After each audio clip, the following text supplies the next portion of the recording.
Trump's FBI director nominee Chris Wray, "No one asked me for any kind of loyalty oath." Washington. President Trump's pick to lead the FBI vowed Wednesday that he would not be influenced by political pressure, pledging loyalty to the rule of law and insisting his investigations would be only driven by the facts.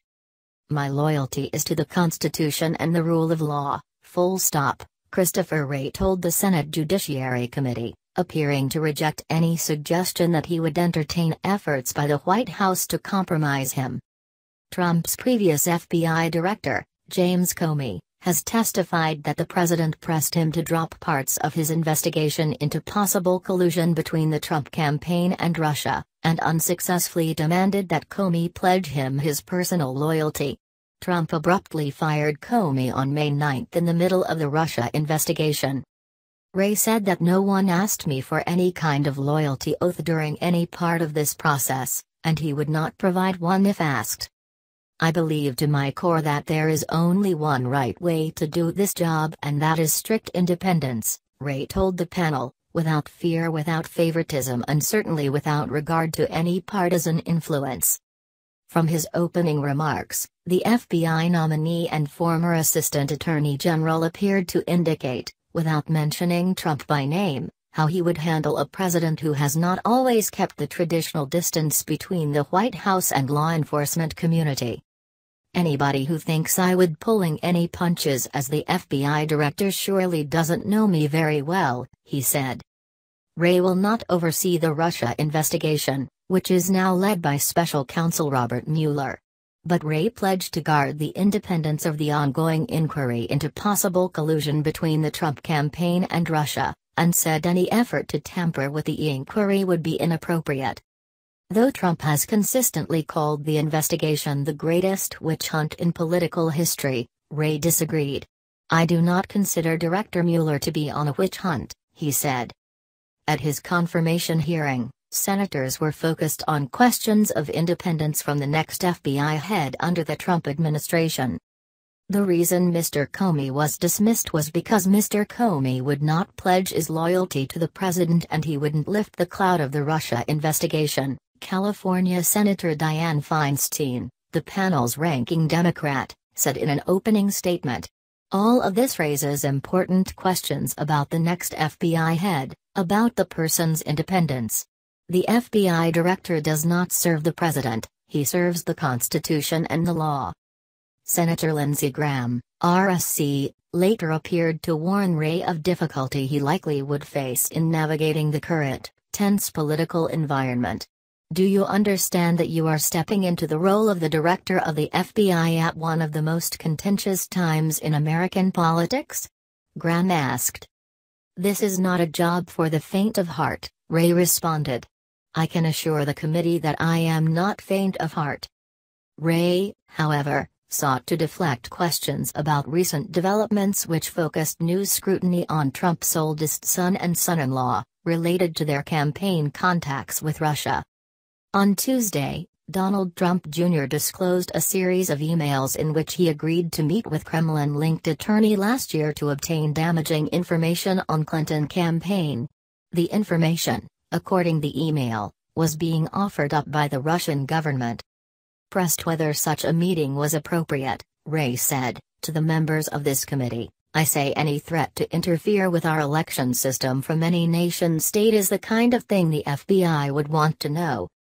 Wray's path to Wednesday's confirmation hearing tracks a similar one followed by his predecessor. Like Comey, he steadily climbed the ranks at the Justice Department, starting as an assistant U.S. attorney. He departed in 2005 after serving as the chief of the sprawling criminal division in the Washington headquarters.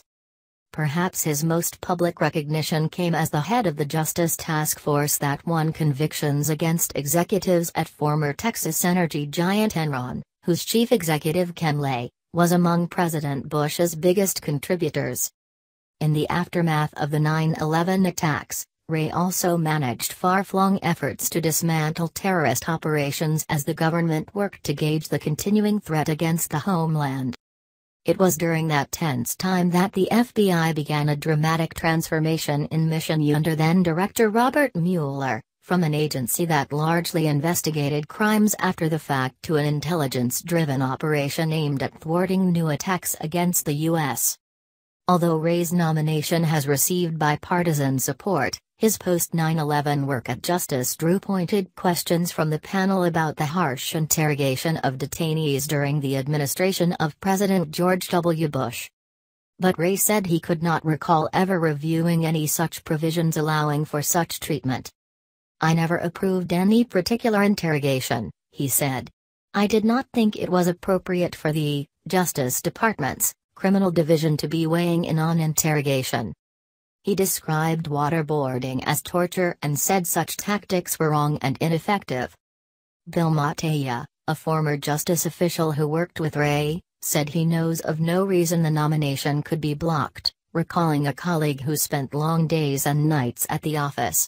A mussed mop of hair and rumpled clothing often betrayed the strain of a demanding schedule. Sometimes, he would spend the night at the office, Mattea said of Wray. He wouldn't go home until he got it all done, whatever it was.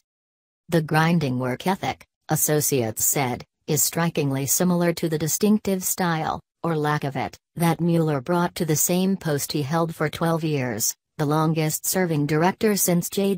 Edgar Hoover. In a town full of outsized personalities, Mueller actively sought to avoid the public spotlight. And Wray appears to be cut from the same mold. "This is not somebody who is in it to draw attention to himself," said Andrew Kruska, a former justice colleague whose friendship with the nominee dates to their days in grade school in New York. "Chris is used to working in demanding circumstances and keeping his head in difficult times. That said, it's never easy to the FBI director. Regardless of the political or legal storm, he will not be compromised." Still, Wray, if confirmed, is walking into agency that has been buffeted by unrelenting controversy since last year, starting with Comey's decision not to recommend criminal charges against Hillary Clinton for her use of a private email server and then to suddenly reopen the inquiry just 11 days before the 2016 election. The case was closed again without charges just days before Election Day, but Clinton has blamed the former FBI director for tilting the vote to Trump. More recently, the Bureau was left reeling when Trump announced Comey's dismissal in May, later attributing the decision to the director's oversight of the Justice investigation into possible collusion between the Trump campaign and Russia. The firing was followed by disclosures that Comey had kept a secret file of memos chronicling his meetings with Trump, including a February White House encounter in which the president allegedly pressed Comey to drop the Bureau's investigation into short-time National Security Advisor Michael Flynn. The revelations prompted the Justice Department to appoint Mueller as a special counsel. Wray was not among the first short list of names suggested to replace Comey, but several higher-profile candidates withdrew from consideration. Wray seemed an unlikely choice because of his past relationships with both Mueller and Comey, who are both frequent targets for Trump as the special counsel investigation continues. In advance of Comey's confirmation hearing in 2013, Wray joined 9 other former justice officials in a letter offering effusive support for Comey's nomination. He, Comey, has integrity and independence born of his innate sense of what is required of senior public service, the letter stated. He never expects more of anybody else than he expects of himself. Still, associates said Wray may be uniquely suited to bring calm to an institution that has been roiled by controversy.